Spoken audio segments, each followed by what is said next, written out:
जय Hind. Era of militant nationalism के बारे में हम बात कर रहे थे और इससे पिछले वाले सेशन में हमने reasons for the growth of militant nationalism के बारे में पढ़ लिया था। बहुत सारे रीजंस के बारे में हमने बात की थी, उनमें से एक रीज़न था लॉर्ड कर्जन की रिएक्शनरी पॉलिसीज़। लॉर्ड कर्जन ऐसे बहुत सारे एक्ट्स लेकर आए जिनके थ्रू एक्चुअल में इंडियंस की पावर को कम किया जा रहा था, लेकिन एक जो मेजर स्टेप लिया लॉर्ड कर्जन ने वो था पार्टीशन ऑफ बंगाल। इस पार्टीशन ऑफ बंगाल के बारे में आज अपने को पढ़ना है। इसी पार्टीशन ऑफ बंगाल के रिएक्शन के तौर पे लॉन्च किया गया था स्वदेशी एंड बॉयकॉट मूवमेंट। इस स्वदेशी एंड बॉयकॉट मूवमेंट के बारे में भी आज अपन बातचीत करेंगे, पढ़ेंगे। देखो शुरू करते हैं। कहानी क्या है? कहानी शुरू होती है लॉर्ड कर्जन से। लॉर्ड कर्जन ने डिसाइड किया कि हम बंगाल को डिवाइड करेंगे, हम बंगाल का पार्टीशन करेंगे।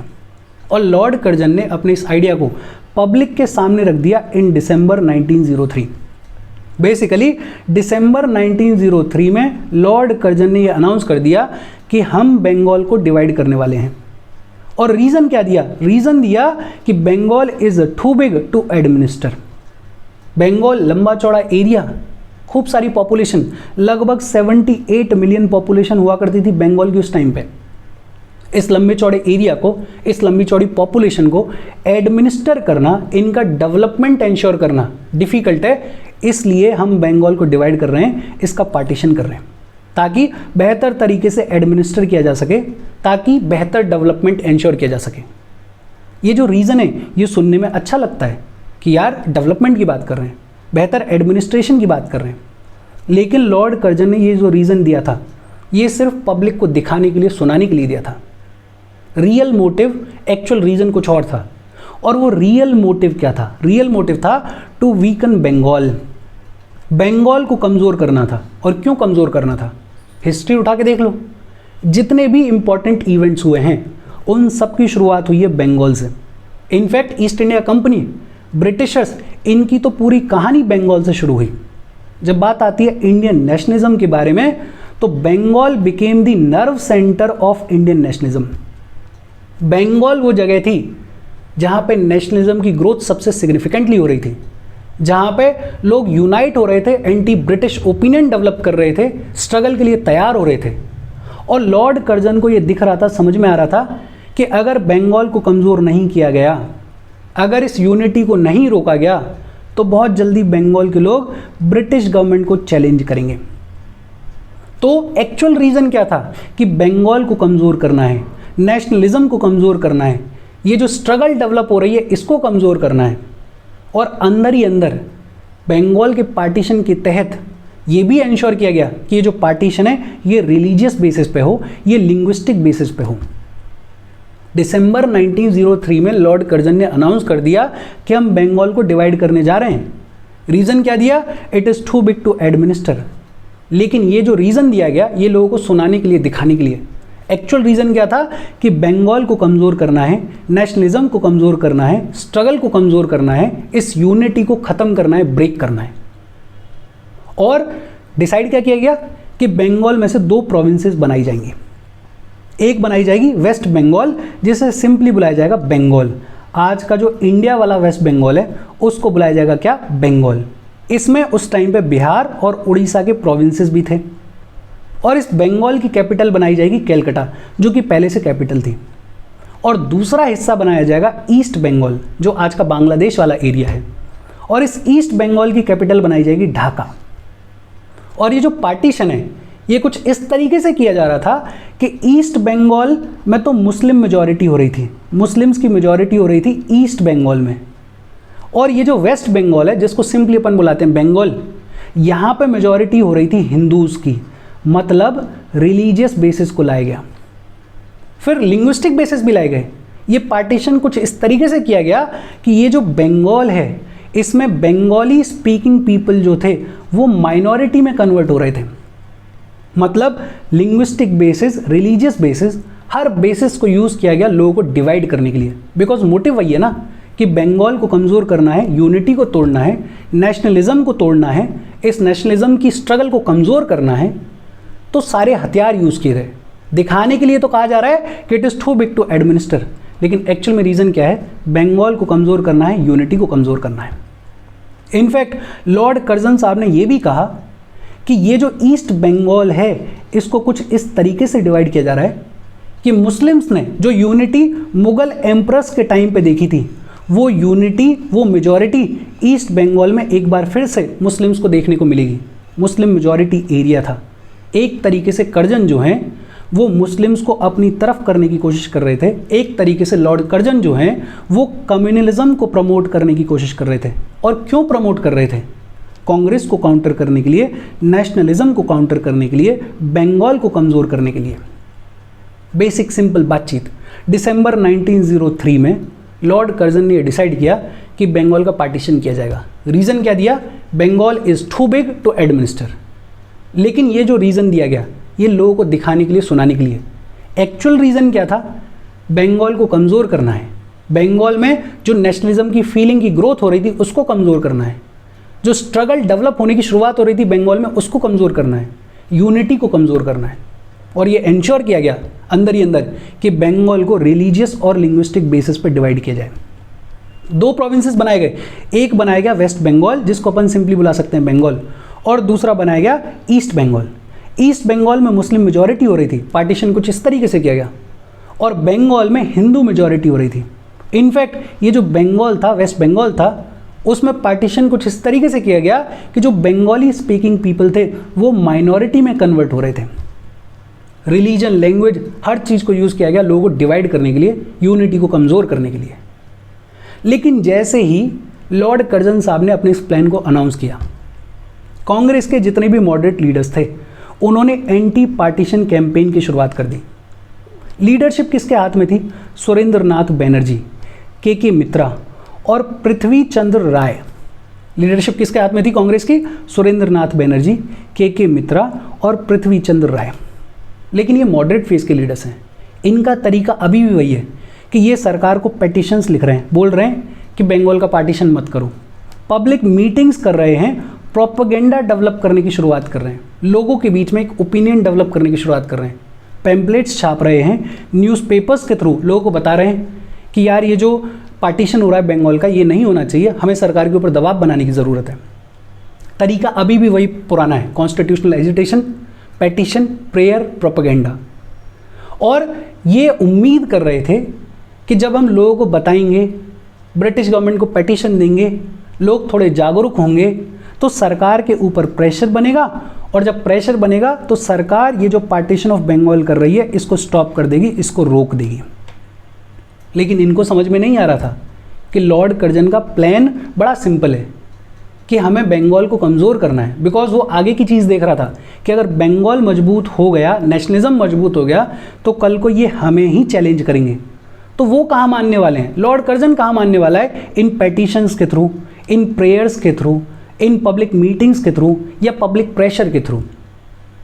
बट ऑब्वियस सी बात थी कि मॉडरेट्स का ये जो तरीका है वो फेल हो गया, और गवर्नमेंट ने अनाउंस कर दिया कि हम फाइनली बंगाल का पार्टीशन कर देंगे, और वो अनाउंस किया गया जुलाई 1905 में।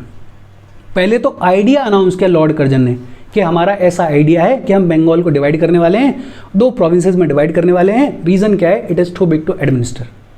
लेकिन अब सरकार ने फॉर्मल अनाउंसमेंट कर दिया जुलाई 1905 में कि अब हम बंगाल का पार्टीशन करने वाले हैं। जब ये फॉर्मल अनाउंसमेंट किया गया तो ये जितने भी मॉडरेट फेज के लीडर्स थे इन्होंने बंगाल के अलग अलग छोटे छोटे टाउन्स में प्रोटेस्ट मीटिंग्स की शुरुआत करी, लोगों को इकट्ठा करने की शुरुआत करी, लोगों को बताने की शुरुआत करी कि हमें अंग्रेज़ों के अगेंस्ट में खड़ा होना है, ये जो पार्टीशन है उसके अगेंस्ट में खड़ा होना है। और इन मीटिंग्स में सबसे पहली बार डिसाइड किया गया कि हम फॉरेन गुड्स को बॉयकॉट करेंगे। जितने भी ब्रिटिश गुड्स आ रहे हैं उनको हम बॉयकॉट करेंगे, हम स्वदेशी गुड्स को यूज़ करेंगे। बेसिकली एक तरीके से ब्रिटिशर्स को हार्म करने की कोशिश की जा रही है इकोनॉमिकली, कि अगर हम इनके गुड्स को यूज़ नहीं करेंगे तो इनको इकोनॉमिकली नुकसान होगा, और जब नुकसान होगा तो सरकार हमारी बात सुनेगी। इस उम्मीद में इन्होंने डिसाइड किया, ये जितने भी मॉडरेट फेज के लीडर्स हैं उन्होंने डिसाइड किया that we will boycott foreign goods. अगस्त 7, 1905 को कैलकाटा के टाउन हॉल में एक मीटिंग हुई और वहाँ पे बॉयकॉट रेजोल्यूशन को पास कर दिया गया। इस बॉयकॉट रेजोल्यूशन में एक तो ये बोला गया कि हम फॉरेन गुड्स को बॉयकॉट करने वाले हैं, उनको यूज़ नहीं करेंगे। अब फॉरेन गुड्स को यूज़ नहीं करेंगे तो क्या यूज़ करेंगे? स्वदेशी चीज़ों को यूज़ करेंगे, और स्वदेशी मूवमेंट का फॉर्मल प्रोक्लेमेशन इस अगस्त 7, 1905 के रेजोल्यूशन में एक्सेप्ट कर लिया गया। ये बोल दिया गया कि स्वदेशी मूवमेंट को लॉन्च किया जा रहा है। सरकार इसके बावजूद भी नहीं रुकी और सरकार ने अक्टूबर 16, 1905 को बंगाल का पार्टीशन कर दिया। बंगाल को 2 प्रोविंसेस में डिवाइड कर दिया। कंफ्यूज नहीं होना है, बड़ा सिंपल है। पहली बार तो जब दिसंबर 1903 की बात करने पर तो लॉर्ड कर्जन ने लोगों के सामने आइडिया रखा कि हम बंगाल को डिवाइड करने वाले हैं, कैसे डिवाइड करने वाले हैं। फिर सरकार ने फॉर्मल अनाउंसमेंट किया जुलाई 1905 में कि साहब बंगाल का पार्टीशन तो होके रहेगा। इस बीच में जितने भी मॉडरेट फेज के लीडर्स हैं वो prayer, petition, propaganda, constitutional agitation के थ्रू कोशिश कर रहे हैं एक एंटी पार्टीशन ओपिनियन डेवलप करने की। सरकार फिर भी नहीं मान रही है, तो इन्होंने फिर अगस्त 7, 1905 को एक बॉयकॉट रेजोल्यूशन पास कर दिया और बोला कि हम फॉरेन गुड्स को बॉयकॉट कर रहे हैं और स्वदेशी मूवमेंट को लॉन्च कर रहे हैं। ये कहाँ पे पास किया गया? कैलकाटा के टाउन हॉल की मीटिंग में पास किया गया। लेकिन सरकार इसके बावजूद भी नहीं मानी और सरकार ने, ये बड़ी इंपॉर्टेंट डेट है, अक्टूबर 16, 1905 को फॉर्मली बंगाल का पार्टीशन कर दिया। बंगाल में 2 प्रोविंसेस बना दी, बंगाल को डिवाइड कर दिया। अच्छा, 16 अक्टूबर 1905 जब बंगाल का पार्टीशन किया गया तो उस दिन को डे ऑफ मॉर्निंग के जैसे ऑब्जर्व किया गया कि ये बेहद दुखद डे है कि बंगाल को डिवाइड किया जा रहा है। लोगों की विश के अगेंस्ट में जाके सरकार बंगाल को डिवाइड कर रही है। लोगों ने फास्ट रखने की शुरुआत करी, लोग गंगा में नहा कर आए, लोग नंगे पैर चले और उन्होंने वंदे मातरम गाने की शुरुआत करी। और ये जो वंदे मातरम है ये इस स्वदेशी मूवमेंट का अल्टीमेटली थीम सॉन्ग बन गया। प्रोटेस्ट के तौर पे रविंद्रनाथ टैगोर ने लिखा अमर सोनार बंगला को, जहाँ पे ये जो बंगाल वाला रीजन है उसकी यूनिटी के बारे में, उसकी खूबसूरती के बारे में बात की गई। अमर सोनार बंगला जो है वो आज की डेट में बांग्लादेश का नेशनल एंथम भी है। इनफैक्ट रविंद्रनाथ टैगोर और उनके जितने भी साथी थे उन्होंने लोगों को एनकरेज करने की शुरुआत करी कि जो 2 प्रोविंसेस डिवाइड की गई हैं बंगाल में, उन दोनों प्रोविंसेस के लोग एक दूसरे को राखी बांधें, because rakhi will be used as a symbol of unity. ये दिखाने के लिए कि हम यूनाइटेड हैं, हम एक दूसरे के साथ हैं। आप भले ही कहने के लिए पार्टीशन कर लो लेकिन बंगाल तो एक रहेगा। एक तरीके से प्रोटेस्ट के फॉर्म में ये सब कुछ किया जा रहा है। इसी दिन, इसी दौरान सुरेंद्रनाथ बनर्जी ने और आनंद मोहन बोस ने एक बहुत लंबी चौड़ी गैदरिंग को एड्रेस किया और इसी मीटिंग में इन्होंने स्वदेशी मूवमेंट को चलाने के लिए फंड्स को इकट्ठा करने की भी शुरुआत करी। बेसिक आइडिया, बंगाल का पार्टीशन कब किया गया? अक्टूबर 16, 1905 को। अक्टूबर 16 को जब बंगाल का पार्टीशन कर दिया गया तो जितने भी मॉडरेट फेज के लीडर्स हैं और जितने भी आम जनता है बंगाल की, उन्होंने इसको as a day of mourning observe किया। बोला कि यार ये तो बहुत दुखद दिन है। लोगों ने प्रोटेस्ट के फॉर्म में फास्ट रखे, लोग गंगा नहाने के लिए गए प्रोटेस्ट के फॉर्म में, लोग नंगे पैर वॉक करते हुए वंदे मातरम गाते हुए सड़कों पर चलने लगे। ये जो वंदे मातरम है ये इवेंचुअली स्वदेशी मूवमेंट का थीम सॉन्ग बन गया। प्रोटेस्ट के फॉर्म में रविंद्रनाथ टैगोर ने अमर सोनार बंगला लिखा और ये जो अमर सोनार बंगला है ये आज की डेट में बांग्लादेश का नेशनल एंथम है। लोगों ने यूनिटी को दिखाने के लिए एक दूसरे को राखी बांधी। सुरेंद्रनाथ बनर्जी और आनंद मोहन बोस ने लंबी चौड़ी गैदरिंग को एड्रेस किया और ये जो मूवमेंट है स्वदेशी मूवमेंट, ये धीरे धीरे बंगाल के बाहर अदर पार्ट्स में भी फैलने लगा। जैसे पूना में, बॉम्बे में इसको लीड किया बाल गंगाधर तिलक साहब ने। पंजाब में इसको लीड कर रहे थे लाला लाजपत राय और अजीत सिंह जो कि शहीद भगत सिंह के अंकल थे। फिर इसके अलावा दिल्ली में इसको लीड कर रहे थे सैयद हैदर रजा। मद्रास में इसको लीड कर रहे थे चिदम्बरम पिल्लई। बेसिकली बॉम्बे में, दिल्ली में, पंजाब में, मद्रास में, इन एरियाज़ में भी वेरियस लीडर्स के अंडर ये जो फॉरेन गुड्स का बॉयकॉट है इसकी शुरुआत हो गई और एक तरीके से स्वदेशी मूवमेंट जो है वो स्प्रेड होने लग गया। और इसी बीच कांग्रेस का एक सेशन हुआ, बनारस में सेशन हुआ। कब हुआ? 1905 को सेशन हुआ और इसके प्रेसिडेंट कौन थे? जी.के. गोखले इसके प्रेसिडेंट थे। और इस सेशन में कांग्रेस ने बंगाल के पार्टीशन को और कर्जन की रिएक्शनरी पॉलिसीज़ को कंडेम किया। ये बोला कि बंगाल का ये जो पार्टीशन किया जा रहा है ये गलत है, कर्जन ये जो सब कुछ कर रहे हैं ये भी गलत है, इसको हमें रोकने की ज़रूरत है।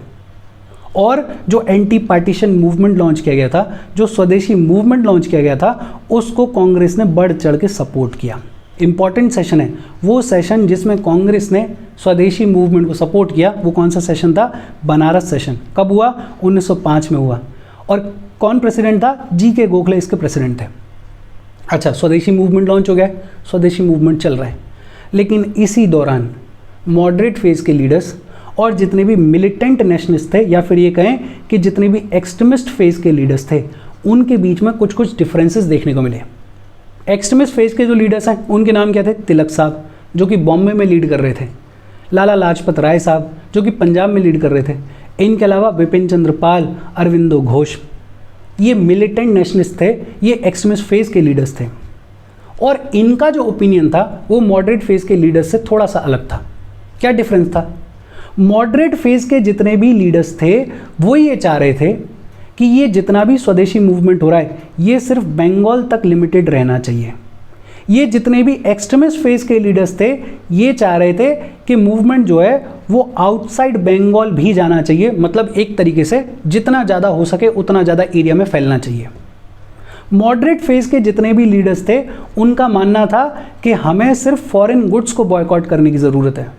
लेकिन ये जितने एक्सट्रीमिस्ट फेज के लीडर्स थे इनका मानना था कि फॉरेन गुड्स को तो बॉयकॉट करना ही चाहिए, लेकिन साथ ही साथ हमें रेलवेज को बॉयकॉट करना चाहिए, हमें पोस्ट को बॉयकॉट करना चाहिए, हमें पुलिस को बॉयकॉट करना चाहिए, मतलब अंग्रेजों की हर एक चीज़ को हमें बॉयकॉट करना चाहिए, हमें कोर्ट्स को बॉयकॉट करना चाहिए। और ये जो मॉडरेट फेज के लीडर्स थे और जो एक्सट्रीमिस्ट फेज के लीडर्स थे उनके बीच में कांग्रेस के अगले सेशन में प्रेसिडेंट कौन बनेगा उसके ऊपर भी डिस्प्यूट था। एक्सट्रीमिस्ट फेज के जो लीडर्स थे वो स्वराज को प्रमोट कर रहे थे। उनका ये कहना था कि हमें लड़ाई को थोड़ा अग्रेसिवली लड़ना चाहिए, बिकॉज हमारा अल्टीमेट गोल है स्वराज अटेन करना। हालांकि सुनने में देखने में ये लगता है कि एक्सट्रीमिस्ट फेज के लीडर्स सही कर रहे हैं कि भाई सिर्फ बंगाल तक लिमिटेड क्यों रहें, हमें बाहर भी जाना चाहिए, भाई सिर्फ फॉरेन गुड्स को बॉयकॉट क्यों करें, हर चीज़ को बॉयकॉट करना चाहिए। लेकिन उस टाइम की स्थिति में जाके अगर देखोगे तो शायद मॉडरेट फेज के लीडर्स भी कुछ हद तक सही थे, बिकॉज शायद मॉडरेट फेज के लीडर्स को ये लग रहा होगा कि अभी हम उतने बड़े लेवल पे तैयार नहीं हैं कि ब्रिटिश गवर्नमेंट को सीधे सीधे चैलेंज कर लें। लेकिन उस टाइम पे क्या होता वो अपन अब पूरा एक्यूरेटली नहीं बोल सकते हैं, अपन सिर्फ स्टैंड्स पढ़ सकते हैं कि मॉडरेट फेज के लीडर्स का स्टैंड क्या था और एक्सट्रीमिस्ट फेज के लीडर्स का स्टैंड क्या था। दोनों ग्रुप के लीडर्स के बीच में एक थोड़ी सी टसल की शुरुआत हो गई, एक थोड़ा सा डिफरेंस ऑफ ओपिनियन देखने को मिल गया।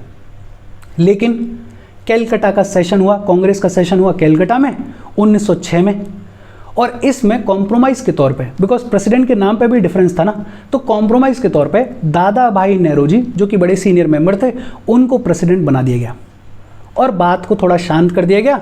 और इस कैलकाटा के सेशन में 3-4 रेजोल्यूशंस को अडॉप्ट किया गया। एक तो स्वराज वाले रेजोल्यूशन को अडॉप्ट किया गया कि हाँ साहब हमें सेल्फ गवर्नमेंट की तरफ फोकस करना चाहिए, हमारा जो गोल है वो स्वराज है, मतलब एक मिलिटेंट नेशनलिस्ट की जो डिमांड है उसको मान लिया गया। दूसरा बोला गया कि हम स्वदेशी मूवमेंट को जारी रखेंगे, हम स्वदेशी चीज़ों को यूज़ करेंगे। तीसरा बोला गया कि फॉरेन गुड्स का बॉयकॉट होना चाहिए, मतलब यहाँ पे मॉडरेट्स की बात मानी गई। और चौथा बोला गया कि नेशनल एजुकेशन को प्रमोट करने की ज़रूरत है। 1906 में कैलकाटा के सेशन में दादा भाई नेहरू जी की प्रेसिडेंटशिप में ये जो मॉडरेट और एक्सट्रीमिस्ट फेज के लीडर्स के बीच में जो डिस्प्यूट है वो थोड़ा सा सध गया, उसको थोड़ा सा बैलेंस कर दिया गया। लेकिन फिर अगले साल कांग्रेस का सेशन हुआ सूरत में 1907 में, और इसके प्रेसिडेंट थे रास बिहारी घोष। और इस सेशन में ये जो मॉडरेट और एक्सट्रीमिस्ट फेज के लीडर्स हैं इनके बीच में ये जो विवाद चल रहा था, ये जो डिसएग्रीमेंट चल रहा था, ये एकदम से ओपन में आ गया। और इस बार मॉडरेट फेज के लीडर्स और एक्सट्रीमिस्ट फेज के लीडर्स में कोई बात नहीं बनी, कोई बैलेंस नहीं बन पाया। और अल्टीमेटली हुआ ये कि ये जो सूरत सेशन है इसमें मॉडरेट्स ने एक्सट्रीमिस्ट फेज के जितने भी लीडर्स हैं, एक्सट्रीमिस्ट को कांग्रेस से एक्सपेल कर दिया, कांग्रेस से बाहर निकाल दिया और कांग्रेस का कंट्रोल अपने हाथ में ले लिया। इसको बुलाया जाता है सूरत स्प्लिट। क्या बुलाया जाता है? सूरत स्प्लिट बुलाया जाता है।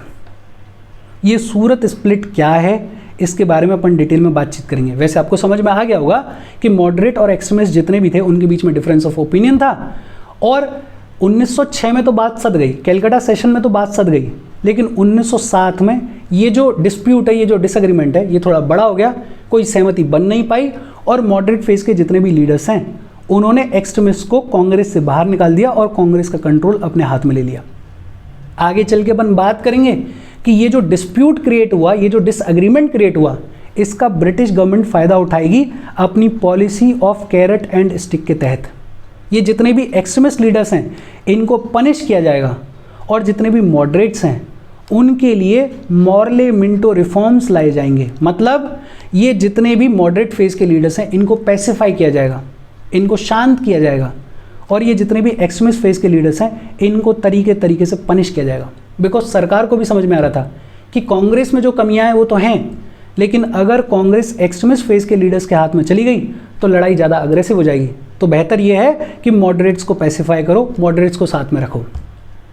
इसके आगे की बातचीत कि एक्चुअल में इस स्वदेशी मूवमेंट में क्या क्या स्टेप्स लिए गए, फिर ये जो स्वदेशी मूवमेंट है इसका एवेल्यूएशन और फिर अल्टीमेटली सूरत स्प्लिट, इस सब के बारे में डिटेल में बातचीत हम आगे वाले सेशंस में करेंगे। इस सेशन में अपन ने पार्टीशन ऑफ बंगाल के बारे में बातचीत कर ली है और एक बेसिक फाउंडेशन रख दी है कि ये जो स्वदेशी मूवमेंट है, ये जो बॉयकॉट मूवमेंट है, इसमें क्या क्या चीज़ें हुई हैं। डिटेल में बातचीत अगले सेशंस में करेंगे। अच्छा, मैं हर बार भूल जाता हूँ, सोचता हूँ कि शुरू में बोलूँगा, लेकिन हाँ फिर भी जाने से पहले वीडियो पर लाइक के बटन को दबा दो, बिकॉज लाइक दबाने में आपका कुछ जाएगा नहीं और यूट्यूब वीडियो को पुश कर देगा। मैं ये ऑब्जर्व कर रहा हूँ कि पिछले 3-4 दिन से मैं ये बोल नहीं रहा हूँ तो लोग वीडियो पे लाइक दबा भी नहीं रहे हैं। ये तो खुद से याद रखा करो। शेयर कर दो सोशल मीडिया हैंडल्स पे या अपने फ्रेंड्स को या जो भी इससे रिलेटेड पढ़ाई कर रहे हैं उनको शेयर कर दो और चैनल को सब्सक्राइब कर लो। Thank you very much.